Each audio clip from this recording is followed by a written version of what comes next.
Si Mona ay isang chika babes na kayang akitin ang madla, mapagwapito man o gandara.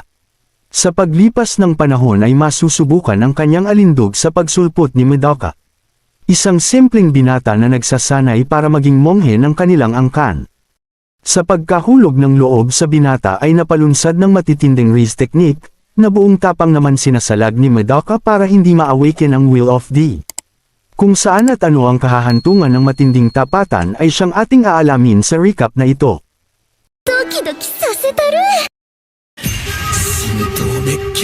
Sanggol pa lamang si Mona ay kakikitaan na ng potensyal sa pag-riz dahil sa kakaibang ningning. Elementarya pa lang ay siya na ang sentro ng atensyon dahil sa cuteness, at sa larong tagu-taguan ay nagpapahuli agad ang kalalakihan sa pag-asang mahawakan ang kanyang kamay. Sa sobrang cute, halos humiling ang madla na sila na lang ang ice cream na kinakain nito. Sa paglipas ng panahon ay naging dalaga na, at sa paggising ay humarap sa salamin upang purihin ang kagandahan. Habang tumatakbo papunta sa eskwela, hindi mapigilan ng mga tao ang tumitig lalo't mula ulo hanggang paa ay numero 1 ang mga kalidad ng binibini. Pagkarating sa silid ay umuulan ng good morning para sa dalaga, subalit sa isang dako ay may isang simangot na Madoka ang hindi niya mapasaya. Napaisip ang dalaga kung bakit ito lang ang hindi nahuhulog sa charm, at ngayon ay muling sinubukan itong kausapin. Ganun pa man ay tinakpan lang ng binata ang ilong, nawaring dahil mabaho ang hininga ng dalaga. Inalok ito ni Mona na itor sa eskwela dahil bagong lipat, at sa pagkainggit ng mga loser ay sinabi ng binata na tigilan na siya ng dalaga. Sa pagka-shutdown ay tinago na lang ang inis, habang napaisip kung may limitless si Madoka dahil kayang itangke ang alindog. Nang masilip ang cellphone ng binata ay napansin na gusto nito ng mga pusa, kung kaya humanda sa pag-atake. Pumorma ito bilang cute na pusa at tinawag ang atensyon ng binata. Ito pala mga gusto mo ha, sige enjoy lang sa pagtitig. Napinsala ng husto ang mga simp subalit, not cute lamang ito para sa matatag nating binata. Napuno ng inis ang silid ngunit nabuhayan si Mona, nang matawag ni Madoka. Sa kasamaang palad, muli itong nakarinig ng pwede bang wag mo akong kausapin kung hindi naman kailangan. Sa tindi ng pinsala ay bumalik si Mona sa nakalipas, sa panahong kahit si Mr. Suabe ay inlababaw sa kanya. Sobrang pamamahiya ang dulot ni Madoka, kung kaya napatakbo ang dalagang nasanay na kayang i-riz ang kahit sino. Sa kabila nito, hindi sumuko si Mona at nilunsad ang legs na nakakasilaw upang mapinsala si Madoka, ngunit paghinto ay para itong nakaamoy ng patis. Sunod pinakita ng dalaga ang shell ng tahong at nagpa-play victim, subalit ang nasilat lamang ng atake ay mga nyakol na simp. Uminit ang dugo ni Mona kaya sa klase ay nagpalusot na kailangan pumunta sa nurse office, at nagpasimple na si Madoka umano ang nais kasama. Gulat ang madla at sa ilang sandali ay nalock-in na nga si Romantiko. Pakyot nagtanong si Mona kung may problema ito sa kanya lalo't madalas ay malamig ang titig. Itinanggi ng binata kaya sa isip ng dalaga ay panalo na, ngunit biglang lumamig ang sandali sa total concentration ng anti-Riz Hashira. Sinakop ng dalaga ang kanahan subalit doon ay natisod sila at naligay sa delikadong sandali. Kabado na si Romansa, pero ang ating Romantiko ay matindi ang mental focus. Matinding pinsala ang dulot nito sa moral ng chika babes na sobrang asim. Sandali itong naghanda, hanggang ilunsad ang tumatalbog na red at blue. May balik pinsala iyon kay Romansa dahil napilitan lang, kaya Madoka pakiusap malunod ka na sa pagmamahal. Subalit, sa biglang chant ni Romantiko ng Clear Mind Clear Spirit ay doon na tuluyang nagtampo ng gusto si Mona na parang bata. Dahil dito ay mahuhulog ang dalaga, ngunit sa pagbalik eksena ay niligtas ito ng kanyang Romantiko. Doon ay alam na kung sino ang nagwagi. Hanggang sa magkahiyaan na nga dahil sa sobrang init ng sandali. Nagpaalam si Madoka at simpleng nagpahabol ng binibini, ipakita mo lang iyang matamis na pancake sa tunay mong iniibig. Nagdulot iyon ng kilig pinsala sa dalaga sabay tinatanggi sa isip na hindi maaari. Pagkabalik, pinasalamatan nito ang binata sa pagligtas sa kanya na ngayon ay biglang lumagkit ang titig. Nahihiya na ang dalaga kaya sa isip na baka in love siya ay hinampas ang mukha, at nagbanta na gagamitin lahat ng Riz technique para makuha ang loob ng binata. Kinaumagahan, sinimulan ni Mona ang umaga gaya ng dati habang nanatiling malamig si Madoka. Nalantad ang magiging karibal ni Mona, ngunit bitin dahil lipat eksena sa PE class. Muling nagpapansin ang dalaga subalit deadman na naman. Napaisip ito kung anong teknik ang gagana lalo't lahat ng tumatalbog ay natangke na ng binata. Doon na nito naisip ang tigang na lupa sa bataan, na handang isuko maakit lang si Madoka. Sa ilang sandali, pinakita muna nito kung gaano ka-sexy ang waistlines. Mabilis naman gumapang ang kamandag sa mga simp na malungkutin at may mga uhog, subalit lumiko lamang si Madoka at nagtiyan. Muli nagtapat ang dalawa sa gripo para uminom at nanatili ang focus ni Madoka. Ganun pa man, nang si Mona na ang uminom ay na-stun duration ito kaya natuwa ang dalaga. Aksidenteng nabasa ni Mona ang sarili, kaya habang doon na tuluyang nasunog ang binata ay nakaramdam ng hiya ang dalaga. Ang sunod na eksena ay para kay romantiko, na maginoong binigay ang suot para takpan ang malalaking pagmamahal ng dalaga. Dahil sa sexy ay ayon at kinilig na naman si Monay. Sa tabi, ay may masugid namang manunood ang tinapos ang kwento at atat na sa part 2. Samantala, nag-aalala si Madoka na baka mabantot ang suot kung saan tinawag ang pansin ng dalawang extra. Kinundi na ng mga ito ang malamig na pakikitungo ng binata sa kanilang Monay, subalit wala itong paki sa extra. Pinahinto siya ng isa kaya pinalasap ang Sigma look ng King's Hockey. Ganun pa man, doon na niya pinagtapat sa dalawa ang pagsasanay para maging monghe, kaya naintindihan ng mga extra na kaya pala malamig ito kay Mona. Dahil bawal maging malagkit sa chicks ay hindi nakaamoy ng halimuyak sa pagkabata, kaya hindi alam kung paano umakto kay Mona. Sa kabila nito alam ni Madoka sa sarili na sobrang asim ni Mona, at sa pag-alala sa matitinding Riz technique ay napa-otuksulayuan mo ako. Labanan na ito ng tawag ng pagnanasa at tungkulin sa templo, kaya naman ang bida natin ay todo na sa pag-chant ng evil demons began. Pinaalala nito sa sarili na pagsubok lamang ito, at dapat niyang lampasan lahat ng mga Riz technique ni Romansa. Sa pagbalik ni Mona sa shirt, ay nangris na kung gusto raw ni Madoka na naiwan ang kanyang bango. Kung kaya sa osel na clear minoy, clear likot ay doon sumandig ang binata. Sa art class, si Mona ang napiling modelo kaya nag-post ng ginataang ubod ng nyog. Gustong malaman mga aswang ang lasa noon habang hindi nagpatinag si Madoka sa tawag ng tentasyon. Determinado si Mona na mabihag ang puso ng binata, kaya pabirong sabi nito na gagawin ang anumang pose na naisin nito, liban lang sa pagtanggal ng takip na makaka-awaken ng Will of D. Gaya ng dati ay mga extra lang ang napinsala kaya inipon ni Mona ang ore para mag-research sa mga forbidden Riz technique.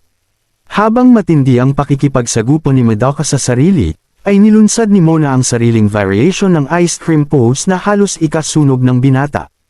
Pinadaloy ng binata ang maitim na curse energy, para tanggalin ang kal-ikot hanggang maibalik ang focus. Sa isang dako ay may isang cutie naman ang pasulyap-sulyap kaya ninas ang modelo nito. Nagtanong ang dalaga kung saang part ang ginuguhit ng binata, na sumagot na sa leeg at sobrang makinis raw ito. Nagsimulang maon ang switch ni Mona ngunit nagpatuloy si Madoka sa pagguhit, kaya nang di nakayanin ang hiya ay tumakbo na itong mabilis at lumabas. Nagmuni-muni ang dalaga at sa isip nito ay unfair ang binata, pagkat siya ang gusto man-Riz pero nais lang ng simpleng titig. Ang di niya alam ay gayon din ang binata, na ngayon ay di na maitago ang pinsalang dulot ng kanyang alindog. Sa muling pagtatagpo sa library ay nag-request si Mona na mag-share sa librong kailangan sa assignment, subalit nagpaubaya si Madoka dahil di kaya ang cuteness at lambot ng kamay ng dalaga. Sa gitna ng inis, nahuli ni Mona ang kanyang stalker na tumakbo.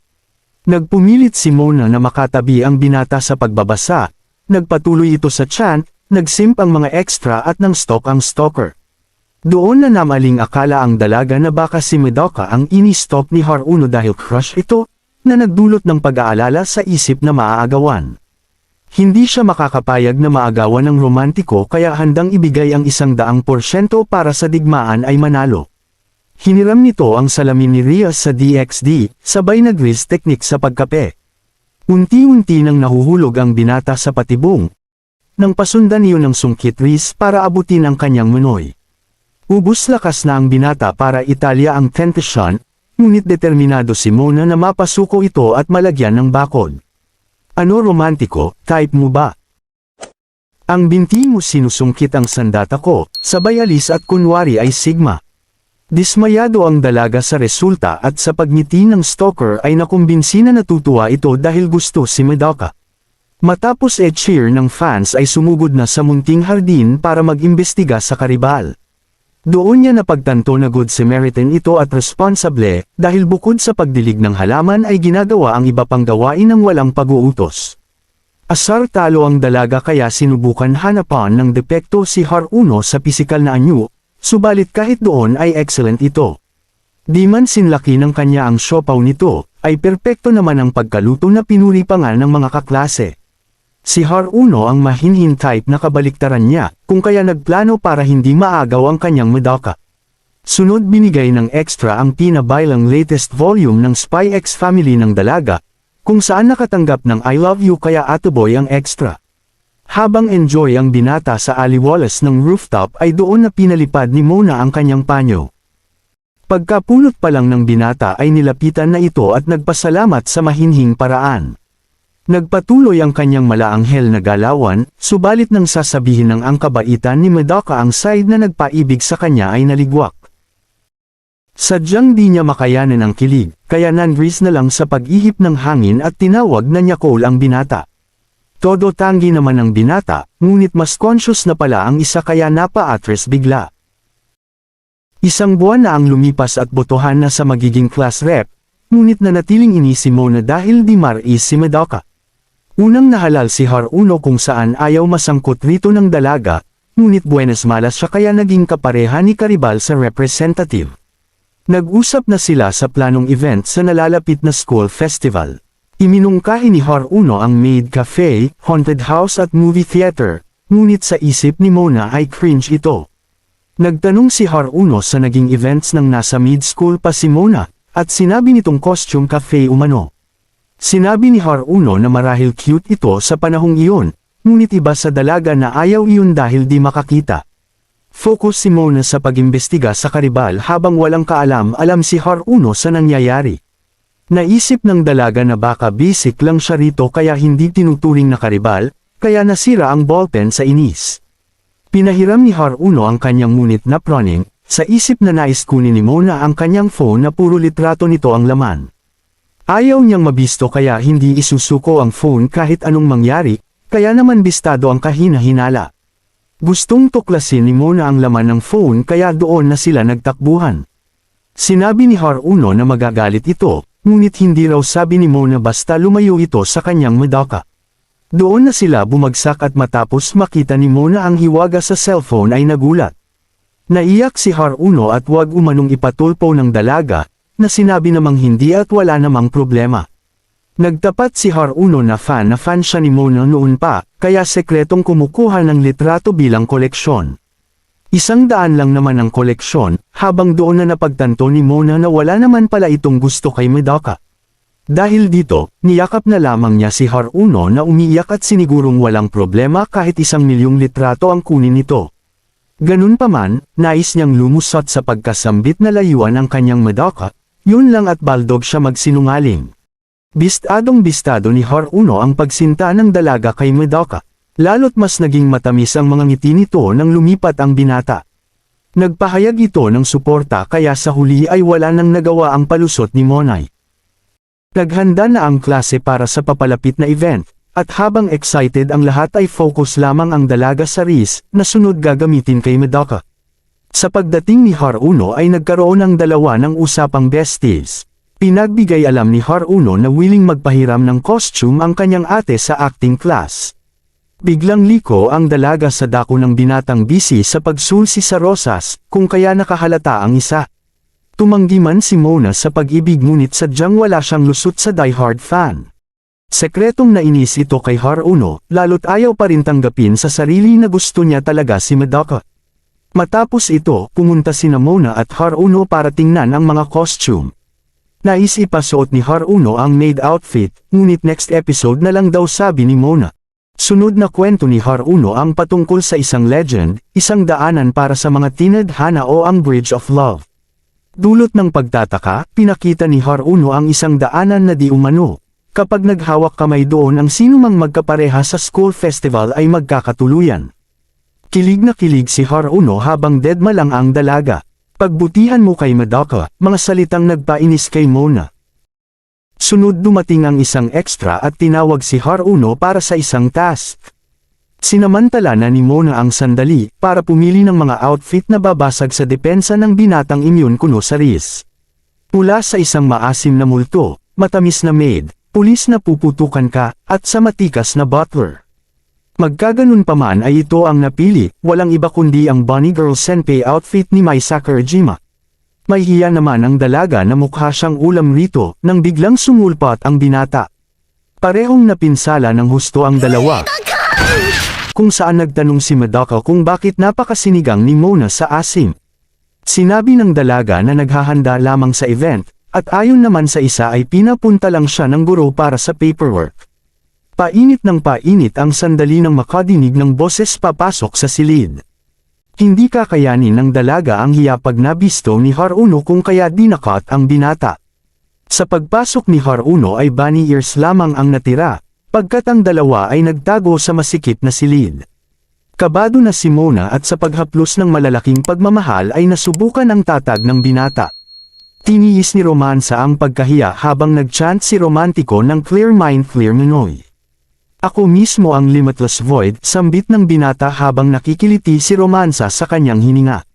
Doon na dumating ang kabigan ni Haruno, kung kaya sa wakas ay nakaligtas sa bingit ng paglampas sa mga limitasyon. Umaasa si Mona na nakapagdulot ng pinsala, ngunit pinaasa na naman siya ng anti-Riz Hashira. Naisip ng dalaga na bumaba pa ang halaga niya sa binata dulot ng suot, sinabing di naman talaga cute ang suot. Nagpalusot ito sa pagkarinig ng binata subalit sadyang halata. Sa di inaasahan na sambit ni Madoka ang salitang ang cute mo.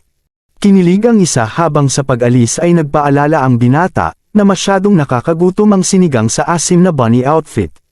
Cuteness overload ang ayaw umamin sa pag-ibig at gayon din ang binata, na muling pinaapaw ang curse energy para tanggalin ang Riz effect. Kinabukasan ay matamis ang ngiti ng dalaga, sa isip na tuluyan ang nabihag ang lalaking Immune Kuno sa kanyang alindog. Binati niya ito ng magandang umaga subalit, muli niyang natikman ang Sigma Look. Sa wakas ay oras na para sa school festival, at masayang naglingkod ang mga dalaga sa katauhan ng isang bunny. Sa inaasahan ay takaw atensyon si Mona kaya napakuha si Haruno. Sa tabi ay pinakilala si Shirahama na kinumbinsi si Asahi, na mag-moves na sa Madoka nito para di maunahan. Tila shy girl naman ito kaya duwag, hanggang lumipat sa kusina ang eksena.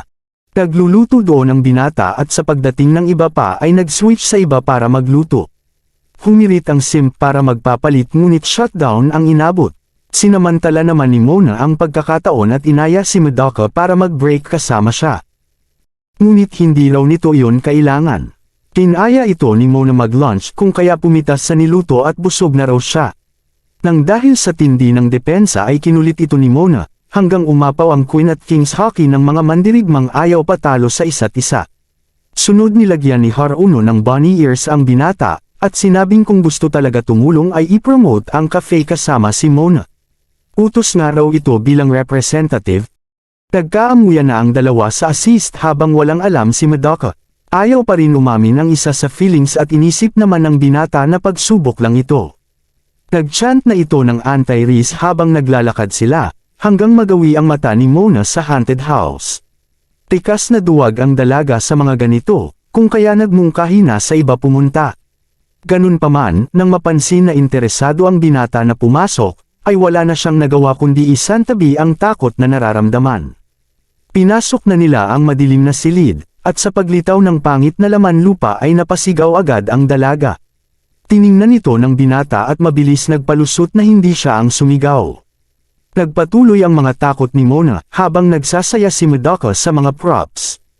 Ilang sandali pa ay nabingwit ng Nyakol na grave post ang skirt ni Mona. Sinubukan abutin ng takot na dalaga ang kamay sa binata para hindi maiwan, ngunit nanatili ang focus nito sa magagandang props sa paligid. Sa pagkahawak sa shirt nito ay doon na nakita ng binata ang legs na nakakasilaw. Palusot si Romantiko na walang nakita, habang napatakbo na si Romansa dahil sa takot. Focus naman si Haruno sa pag-imagine sa kaskusan ng dalawa, kaya ayon at sunog ang luto. Habang inggit sila Manlupa sa monghe romantiko ay nag-isip ng panibagong riz si Mona. Bumili ito ng ice cream at binigyan ng isa si Madoka, kung saan sinubukan ni Palatlat ang ice cream sa pisngi. Sa sobrang cringe ay nagalit ang isang uwak, kung kaya kinuha ang ice cream ni Mona. Sunod naman silang nagpunta sa concert ng Shamrock at binalak magpabuhat sa binata. Ganun pa man ay naaimali siya dahil iba ang dinakot. Gumawa naman sila ng sining gamit ang lobo kung saan nagnakaw ng halik gamit ang obra, subalit sa huli ay naputukan siya. Dahil sa matitinding pagkabigo ay na-depress, lalo't bukod sa ubos na ang Riz ay patapos na ang school festival. Nang walang ano-ano ay tunguhin ng kanilang mga paa ang isang lokasyon, kung saan nag-aalab ang mga sandali sa pagitan ng magkakapareha. Ito na nga ang di umano mahiwagang daanan ng mga itinadhana, walang iba kundi ang Bridge of Love. Sa panig ng extra, ay sinligwak naman pala ito ni Haruno dahil tutong rin ang luto. Samantala, napagdesisyonan ng bagong karibal ni Mona na umuwi, kung kaya dismayado ang supporter nito. Unti-unting naniwala si Mona sa legend dulot ng tamis eksena sa paligid, hanggang matawag ang atensyon ng kanyang mga fans. Agad nagduda ang mga ito na kadate ni Mona si Madoka, dahilan para mag-alala ito. Gusto niya pa rin makumbinsi si Haruno na di niya gusto si Madoka, na ngayon ay nag-isip naman ng palusot. Doon na nagmungkahi si Mona na i-promote nila ang cafe, na nang gawin nga ng mga ito ay nakumbinsi ang madla, na trabaho lang ito at walang landian. Nakasilip si Mona ng tsansa para umatake, kung kaya pinagbigay alam sa binata ang legend sa mahiwagang daan. Ayaw naman patinag ni Madoka, na nang hawakan ang kamay ay tumanggi. Bakit, kinilig ka ba romantiko, mga salitang nagpaliko sa binata dahil sa delikadesa.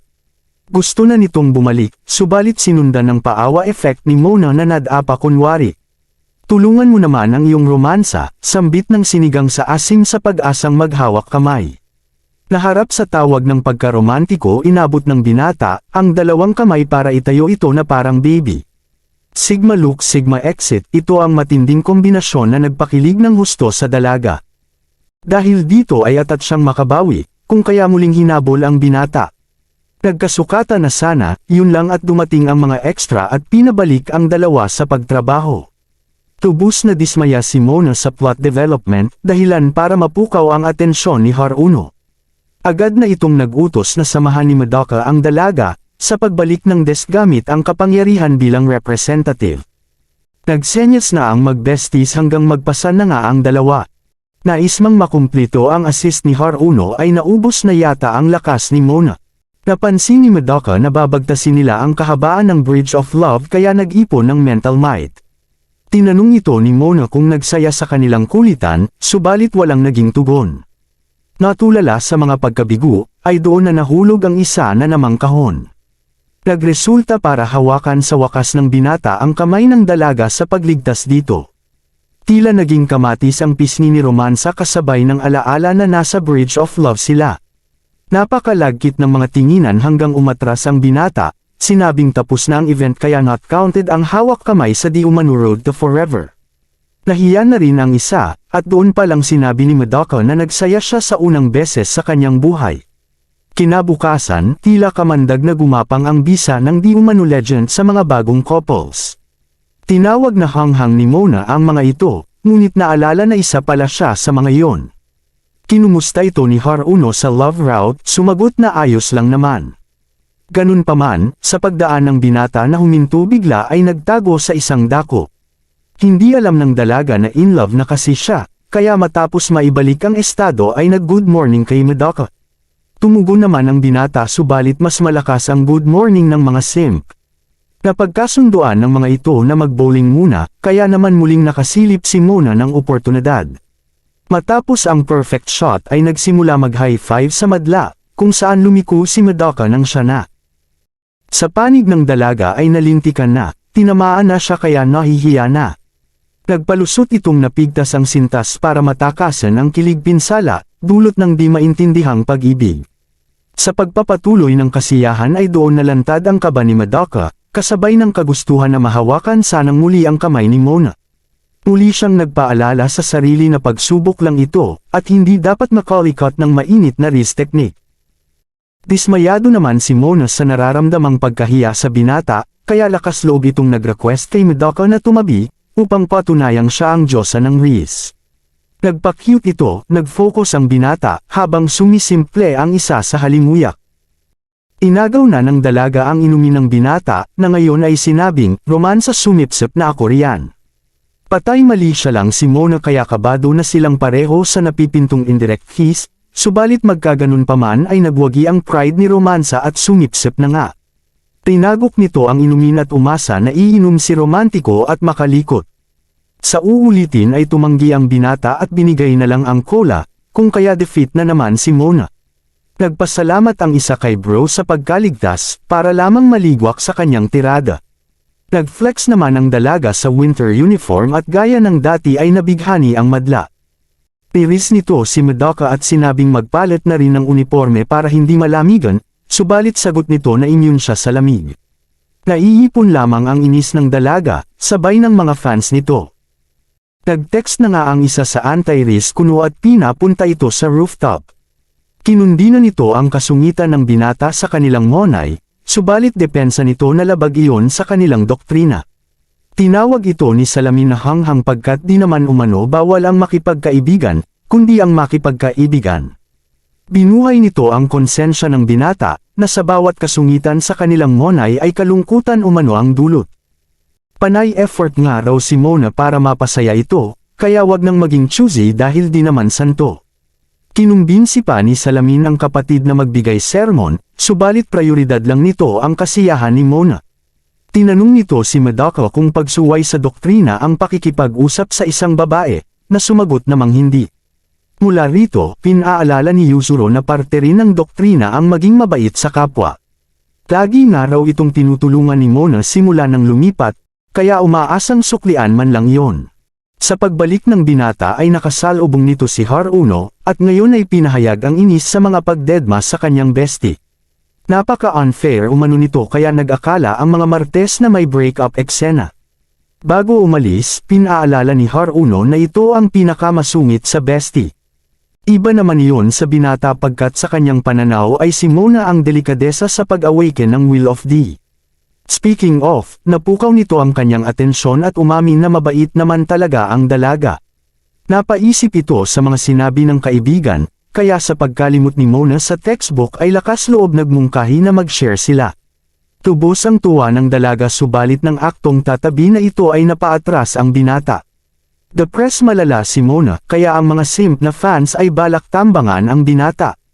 Sa isip ni Madoka ay ayaw naman talaga maging masungit kay Mona, kaso lang ay delikado ito sa kanyang sinumpaan bilang sunod na monghe ng angkan.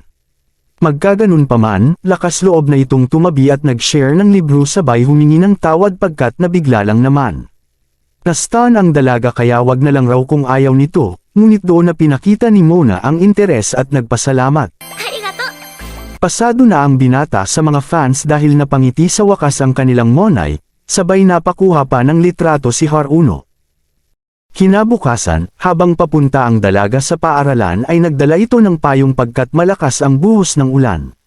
Sa ilang sandali, nakita nito ang binata sa isang sulok na tila basang sisiw. Nang tanungin ito ay sinabing habang naglalakad ay nakita ang isang pamilya ng pusa, kung saan sinuko ang payong dahil cute. Dahil dito, nakakita si Mana ng oportunidad kaya nag-alok na mag-share sila ng payong. Dulot ng hiya napasig malok ang binata, subalit nang maisip ang sinabi ng kaibigan ay pumayag din. Nagmungkahi itong siya ang magdadala ng payong, na pinayagan naman ng dalaga. Sandaling nagkaroon ng sweet moment hanggang sa napansin ni Mana na nababasa pa din si Madoka. Natantong gentleman ito, lumapit ang dalaga at hinawakan ang kamay ng binata. Ganun pa man paulit-ulit itong lumalayo dahil sa hiya, hanggang sa muntik pang mauntog sa poste. Pinakalma ni Madoka ang sarili habang sinabi ni Mana na lumapit ito para hindi mauntog. Pagkarating sa labasan dumaan sila sa mapunong lugar upang maiwasan ang pagkabasa. Sa kanilang lakad ay napukaw atensyon sa mga the moves ni Asahi na naglalaro ng basketball.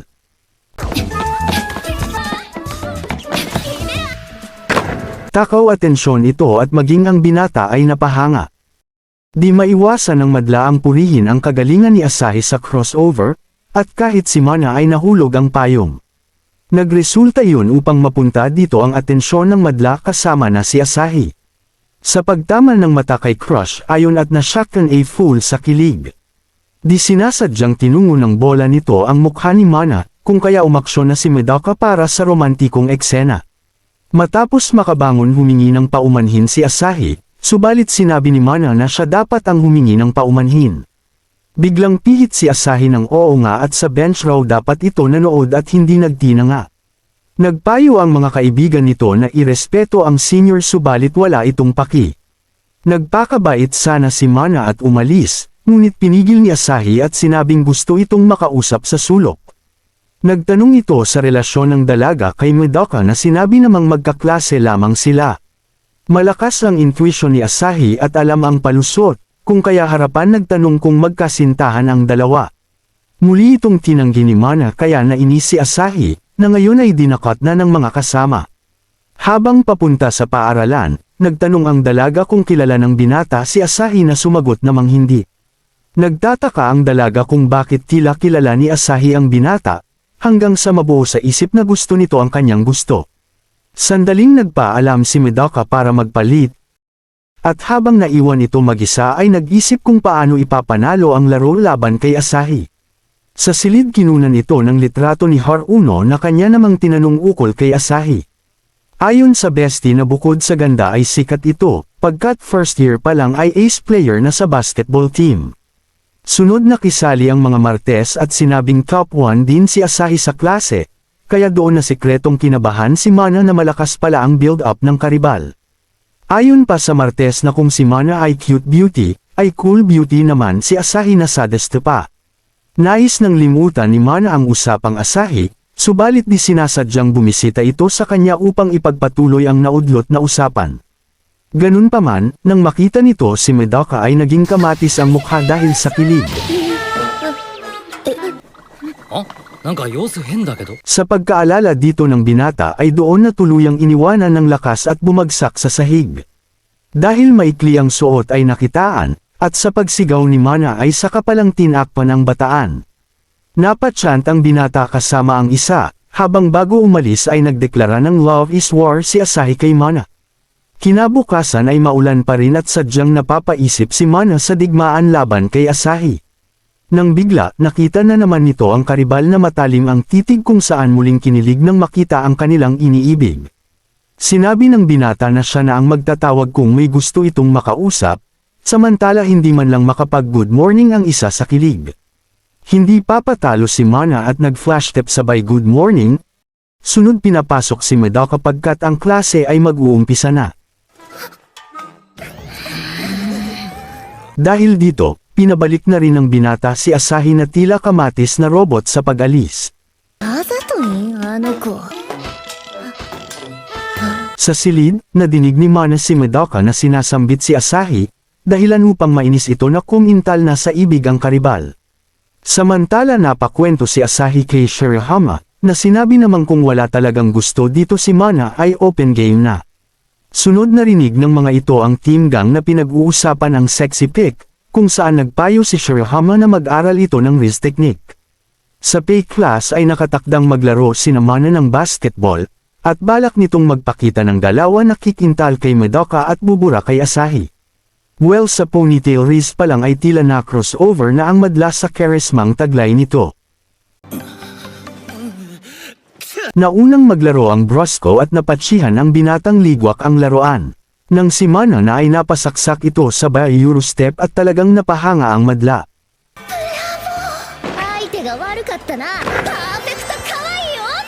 Sa last game ng boys nag-ala Lebron si Medaka sa miss free throw at natalo ang laro. Nagresulta yun upang ito ang mataya sa paglilinis, nang biglang marinig si Mana sa likuran. Waring nagayuma ito sa mainit na galawan ng dalaga, na nag-alok ng tulong sa paglilinis at pagpraktis kung paano duduminahin ang pinta. Nagchant ang binata, ngunit sa unang tapatan pa lang ay nayanig ang depensa sa malambot na pag-atake ng dalaga. Nagpatuloy ang pagtuturo, ngunit bago pa makashot ay umeksena na si Karibal. Palusot ang isa na nag-practice game lang sila, ngunit sagot ni Asahi na gusto mo lang makashot kay Madoka. Pinatay ni Mana ang sunog subalit ayaw paawat ni Karibal at nag-alok ng practice session sa binata. Sa first half ay plank session ang tema, kung saan nakashot agad ang dalawang bola ni Asahi sa mata ni Madoka. Dahil dito ay napa-take over si Mana, at na-shoot rin ang bola sa mata ng binata.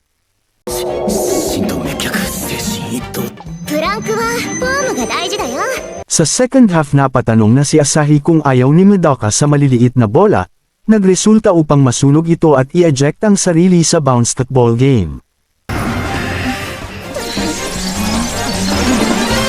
Kasunod nito ay makikita si Asahi nakamatis sa sulok, habang si Mana ay napatakbo sa ulan dulot ng hiya.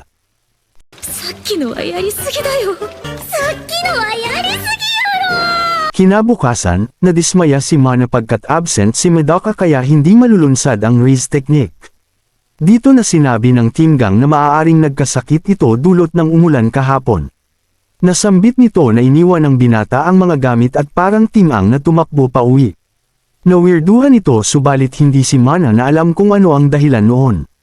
Hindi nito inasahan ang galawan ni Karibal at naisip na maaaring siya ang dahilan ng pagkakasakit ng binata. Narinig nito ang Team Gang sa pagbisita sa binata na umano mag-isa sa apartment, at gayon din si Asahi na stalker. Naisip din nitong siya ang dahilan kung ba't nagkasakit ang ibig, kung saan nagpayo ang kaibigan na bumisita ito dahil libre naman ang oras. Samantala, umeksena na naman ang Team Gang at pinuri ang ganda ng isang cosplayer.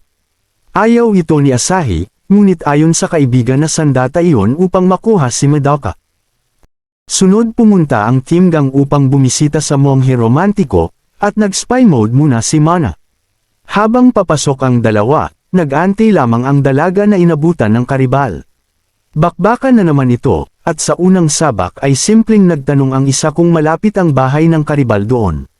Direkta si Asahi na si Madoka ang pakay, niliwanag na wala itong say pagkat hindi naman kasintahan ng binata. Nagalit si Mana pero piniling magpakyot, habang sabi ni Asahi na stalking equals love feelings. Sa silid nagkumustahan ang mga brosko at sa pag-alis ng Team Gang, mga romansa natin ay sumugod na sa digmaan. Nagtanong ang binata kung paano siya natunton, ngunit piniling magsekreto ni Mana.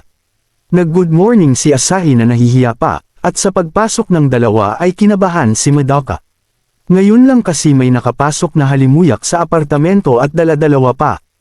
Muli itong iniwanan ng lakas subalit pilit binalik ang estado, para sabihing ayos siya kaya maaari nang umalis ang dalawa. Nilunsad ni Mana ang Alya move at sinukat ang temperatura ng binatang kabado. Napaatras ang ating bida habang nainis si Asahi na naisahan siya. Willing si Mana na i-nurse ang binata at ganun din si Asahi, hanggang manumbalik ang sigla nito. Pagpasok sa silid agad na tanto ng dalawa na amoy Madoka ang kwarto. Sunod binigay ni Asahi ang magic bottle kasama ang groceries upang manatiling hydrated ang binata. Simula na ng second round kung saan magluluto si Mana ng basa-basa, habang nagbalat ng mansana si Asahi. Ligwak si Asahi sa kusina kaya tinuruan patuloy ni Mona. Sunod hinain ng mga ito ang kanilang gawa, kung saan nag-alok ng subo si Mana, yun lang at tumanggi ang binata. Naging daan yun upang makapaglagay ng kulang pad si Asahi, at nang pasundan ni Mana ay nilamig ng tuluyan si Madoka. Tumitindi pang lalo ang digmaan lalo na nang dumating si Mana sa kulay abong kasuotan.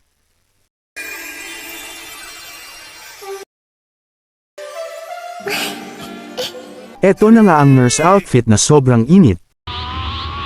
At sa Raiden move na ito ay tila nahiwa agad ang binata ng likot enhanced thermo sword. Ganun pa man ay hindi na iyon nakatusok sa pagdating ni Asahi na nangkuha ng outfit. Naupo ito sa tabi ng binata at nagda-moves, kung kaya tuluyang kumalat ang Queen's Hockey sa silid.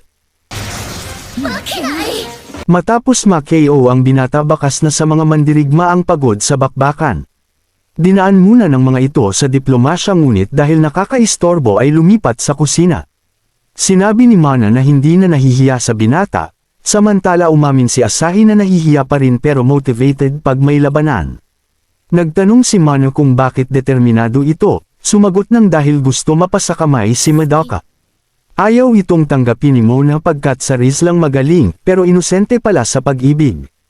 Niliwanag ni Asahi na gusto ito sa espesyal na antas, gaya ng gustong maghawak kamay at maghalik. Tuluyan itong nahiya sa sarili kaya minabutong bumili ng palamig sa labas. Naupo si Mana sa tabi ng binata, at doon napagtanto kung ano ang kayang gawin ng power of love. Biglang nagising si Madoka, at nang tanungin ng dalaga kung ayos na ay bumagsak sa balikat nito. Sa gitna ng kilig effect makikita si Asahi na nagmuni-muni. Dinala nito ang team sa isang flashback, sa panahong hindi pa ito naniniwala sa love at first sight. Ganun pa man, nang makabunggo nito si Madoka ay doon na tinamaan ng lintik.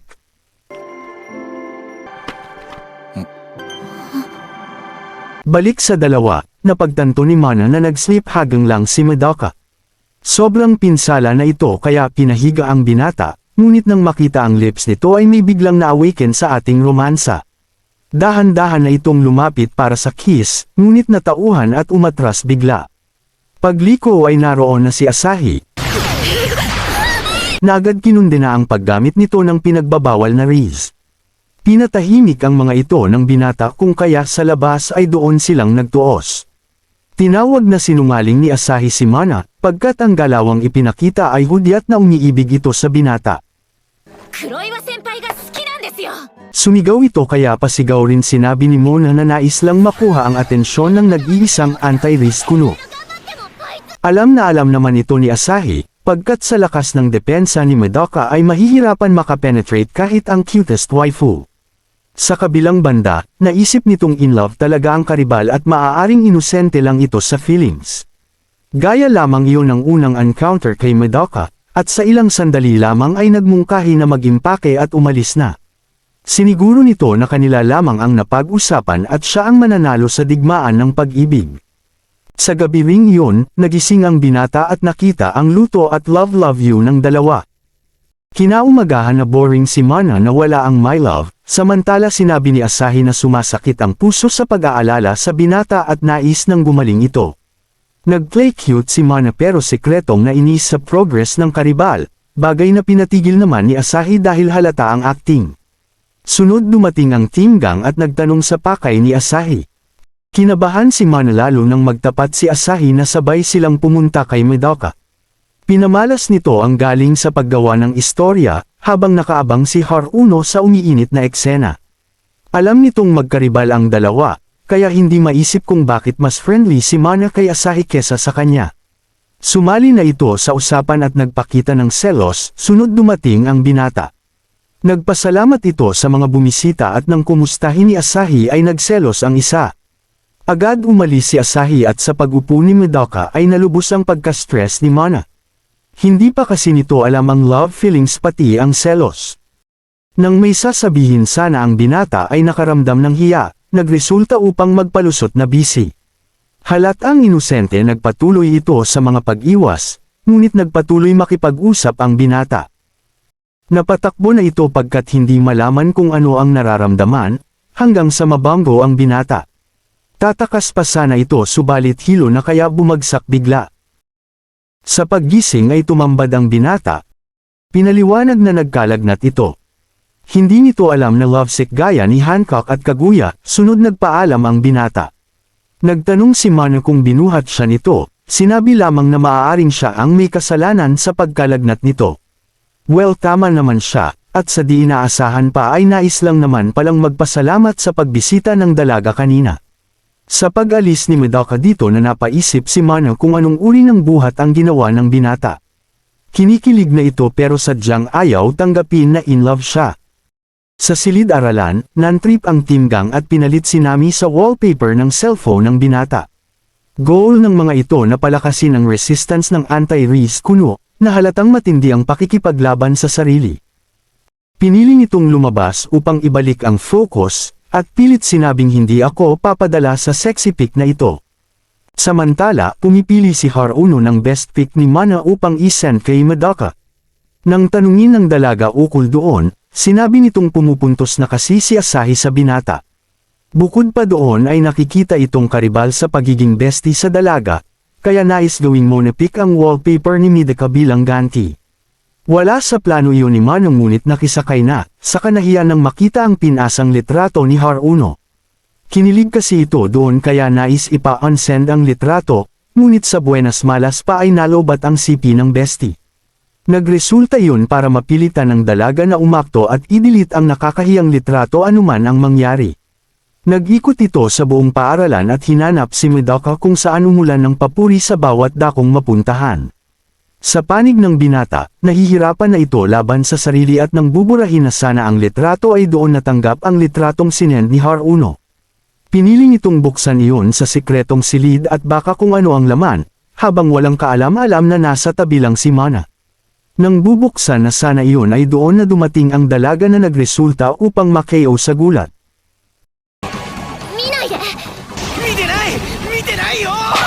Saktong nasalo ni Mana ang sipi ngunit nang buburahin na sana ang litrato ay nakita doon si Nami na sexy. Todo paliwanag na ang binata subalit nasaktan ang pride ng isa kaya agad umalis na. Unang beses nakita ito ni Midaka na ganon, kaya hindi malaman na ang rason ay siya na naman. Sa panig ng dalaga hindi nito magets na selos siya, sinabing mas matibay ang galawan kung Riz ang pag-uusapan. Sa pagbalik sa silid, tinitigan ng dalaga ang binata na nagdulot ng deja vu dito. Hindi nito maintindihan kung bakit pinili ang anime character kesa sa kanya. Narinig nito ang usapan ng mga brosco kung saan sinabi ng binata na pinalitan na ang wallpaper, at mas bet ang pusa kesa hot na pusa. Dahil dito ay nadismaya ang Team Gang, sinabing boring ang maging anti-Riz. Habang nagbabalak ibalik ng mga ito ang halimuyak pick ay nag-aalala na ang dalaga. Baka si Makima naman ang ilagay doon kaya napilitan mag-send ng isa, sabay sabing maling pindot lang. Sa pagbukas noon ay gumapang ang spirito ng inggit sa Team Gang, halatang hindi pa nakaamoy ng tunay na bango. Ganun pa man, on-click delete ang hatol ng binata at sa pagkagulat ng Rizzer ay dumating si Bestie. Dala nito ang pumpkin na binigay sa Bestie, pagkat nakagawian na iyon pag malapit na ang Halloween. Excited si Haruno na kuhanan ng litrato ang Bestie sa Halloween outfit, habang excited naman ito na maging wallpaper ng binata. Unang hakbang noon ay ang pagimbite sa madla sa Halloween party, na parang apoy na kumalat sa buong eskwela. Nagkasiyahan na at nag-offer pa ang isa na sa bahay na ganapin ang event. Ganun pa man, nang tanungin ang binata kung pupunta ay tumanggi na nagresulta upang magkatakutan pa para makumbinsi itong sumama. Dahil dito ay na-excite si Mana, na atat maging wallpaper ng monghe romantiko. Gusto nitong alamin kung anong outfit ang gusto ng binata, at maging si Asahi na ng stock na naman.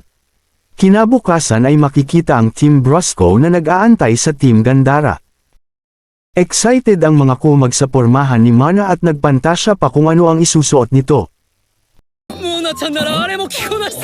Tamang kontrol ang binata sunod dumating si Haruno, at sa ilang sandali ay dumating ang main event. Semi-prim and proper ang pormahan nito na nagpahinto sa oras ng binata. Agad na itong kinuna ni Haruno habang ang dalawa sa likod ay nakalikot ni Miss Flawless. Napachant muli ang isa ng clear mind habang nag-isip si Mana ng mga pwedeng isuot. Nang aalis na sana ay doon na dumating si Asahi na ligwak ang pormahan. Umamin ang isa na ito ang nag-imbita, habang sa unang pagkakataon ay sinabi ni Asahi na gustong magsaya. Naisip ni Mana na nag-stalk talaga ito, na ngayon ay tinatalo ng hiya sa harap ni Midaka.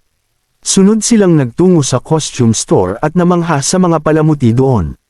Nahati ang mga ito sa grupo, at mabilis sinubukan ni Mana ang mga outfit. Habang naghahanap ng iba pang isusuot nakita nito si Asahi na abala rin sa pagpili ng mga kasuotan. Confident ang dalaga na siya ang magwawagi sa outfit war, sunod nagpakita si Shirahama upang tulungan si Asahi na ligwak. Lumalabas na magkasabay ng stock ang mga ito at sa unang testing session ay non-trip si Shirahama. Balik kay Mana nakita naman nito ang Team Gang at silensyong nagmasid kung anong outfit ang hilig ng binata. Sa wakas ay heto na't binuksan ng isa ang usapin tungkol sa outfit na gustong makita sa mga babae. Na-excite masyado ang dalaga buti na lang at nakapagtago bago mahuli. Kaya, nang tunguhin na ng binata ang pinagtatagwan ay mabilis umalis nang biglang masagi ang hanger. Pinuntahan ito ni Midaka at maswerteng di nahalata ang horse costume na balat kayo. Sunod tinungo ng Team Brusco ang girls section hanggang sa makapili si Madoka ng favorite outfit. Mahinahon nagmasid ang dalaga, subalit dahil na rin sa layo ng mga ito ay hindi sigurado kung aling outfit ang gusto ni Romantiko. Magkaganon pa man ay kinuha ang isa, at nagulat sa kung gaano ka-reveal ang iyon. Sa pagdating ni Haruno ay outfit set na, kung kaya excited ang Team Gang na makita ang kasuotan ng mga halimuyak. Nauna si Haruno sa fairy outfit at halatang nahihiya sa suot. Sumunod si Asahi sa eleganteng dark outfit, at sa wakas ay heto na ang main event. Balot sa puting tela ay lumabas si Mana, flex ang sexiness na bumihag sa mga hindi pa nakaamoy ng bango. Gulat dito si Karibal habang kahit may hiya ay confident ang dalaga na ito na ang susi sa puso ng iniibig. Subalit, sa matigas na pagliko na ito ay wasak ang excitement, lalo ng malantad na ibang outfit ang gusto ni Madoka. Napatago si Mana sa sobrang hiya, pilit nagpaliwanag na hindi naman mommy ang outfit na isusuot. Sa paglabas, nagpapaliwanag pa rin ito na ibang outfit ang isusuot habang napapa o tuksulayuan mo ako si Madoka. Sa araw ng event, excited na ang dalaga na ipakita ang outfit na gusto ng binata. Sa pagdating nito kasabay sina Haruno at Asahi, ay nakitang nakakostume na ang iba maliban kay Madoka. Kasunod nito, pumunta na ang tatlo sa guest room upang makapagbihis. Natuwa si Haruno nang makita ang witch outfit ng bestie, na sobrang cute matapos isuot iyon. Samantala pinanatili ni Asahi ang dark outfit, at nagpalit naman si Haruno ng ghost costume pagkat nahiya sa unang suot. Nang papaalis na ang mga ito ay naalala ni Mana ang naiwang witch hat kaya bumalik saglit. Pagkasuot nito noon ay biglang nakaramdam ng lamig sa dahilang lumuwag ang zipper sa likod. Sinubukan niyong ayusin ito subalit mas lalo lamang lumuluwag. Dahil dito ay naghanap ang dalaga ng makakatulong, at nang makita ang multo na sa isip ay si Haruno ay dinakot ito. Wala itong ideya na si Midaka ang kasama, na ngayon ay napinsala ang utak sa mga nakikita. Nang sandaling nagpatulong na si Mana sa zipper ay napapa-attract ito sa tindi ng aura. Inisip na tinutukso na naman siya nito. Ganun pa man, nang matawag bilang Haruno ay doon na naging malinaw ang lahat. Nais magtapat ng binata subalit huli na ang lahat sa mga sandaling iyon. Kasabay ng chant ay dahan-dahan inayos ang zipper, na nang makita ng dalaga na hingal ay nagtaka. Dito na nito tinanggal ang takip at sa pagkabistuhan ay nagulat pareho. Nagpaliwanag ang binata na maling Haruno ang dinakot at doon na napasigaw si Mana sa hiya. Dulot nito, mabilis nang tinali ng dalaga ang costume ni Haruno upang hindi na ulit mamali. Nagsimula na ang kasiyahan, kainan at pati ang trick or treat habang nakasimangot ang isa sa tabi. Nasa binata lamang ito nakafocus at kung paano magiging wallpaper nito sa cellphone. Dahil na one-hit delete sa send attempt ay kailangang ibang teknik ang gawin. Doon na umiksena ang Team Gang at tinawag ang atensyon ng madla para sa palaro. Iyon ang mommy game kung saan magpapares ang babae at lalaki. Simple lang ang rules, tatalian ng lalaki ang babae at ang sinumang pinakamatindi ang pagkatali ang siyang panalo.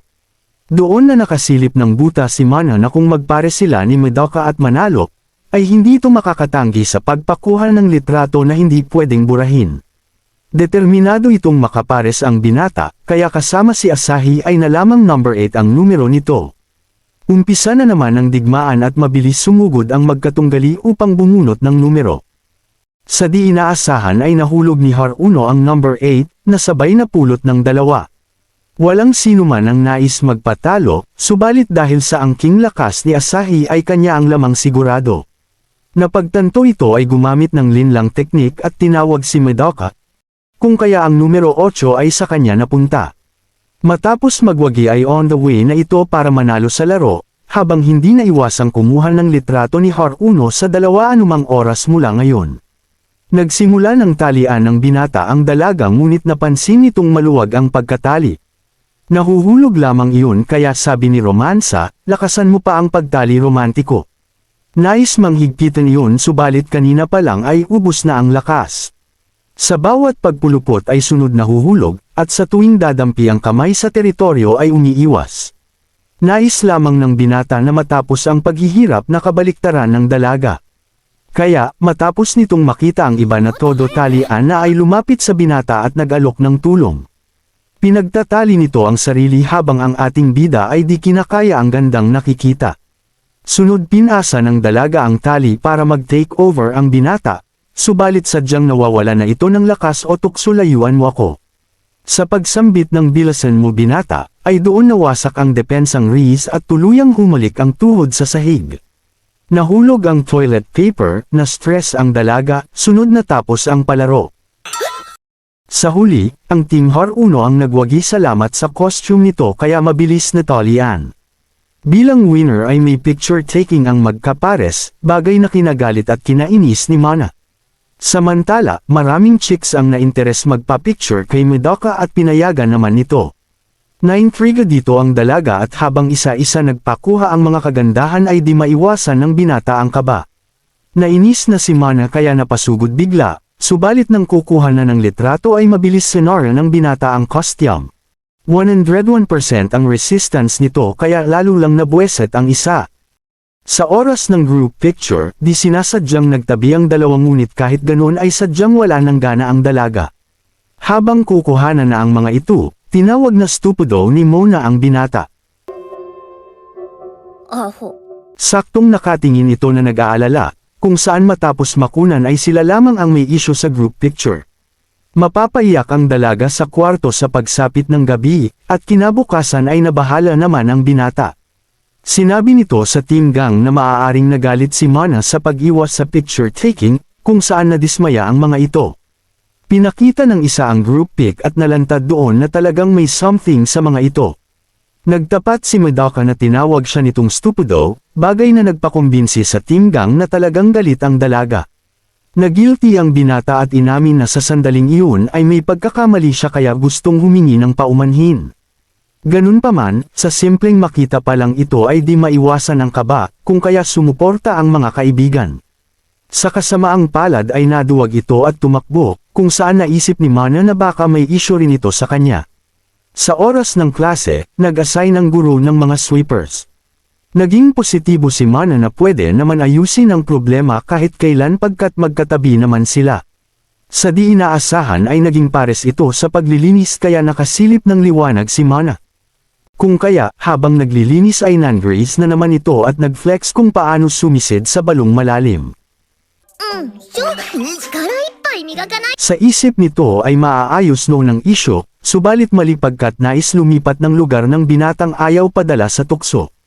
Sinubukan itong pigilan ng dalaga ngunit nasipa ang timba kaya nabasa ang binata. Habang nag-aayos ng sarili ay todo paliwanag dito si Mana. Nais lamang nitong maayos ang gusot. Yun lang at naligwak pa sa galawan. Nagsimula itong magilty, hanggang sa halos maiyak na sa tabi. Matapos mag-recharge doon na ito humingi ng paumanhin, na ginantihan rin ng paumanhin ng binata. Parehong nagulat ang mga ito, sunod nagpaliwanag si Madoka na ayaw sa camera at hindi sa dalaga. Guminhawa ang pakiramdam ni Mana at muling nag-sorry sa pagsusungit. Lovely-dovey na sana ang kasunod yun lang at may mga nang istorbo na naman. Sa gabing yun muling napatitig ang binata sa litrato nang biglang may magmensahe. Mula iyon kay Haruno laman ang litrato nila ng dalaga. Mabilis nito yung ginawang wallpaper, at mabilis ring tinanggal dahil bawal sa tungkulin. Sa ibang dako ay may isang karakter na naman ang nagpakita, at halatang magkakalat ng bango.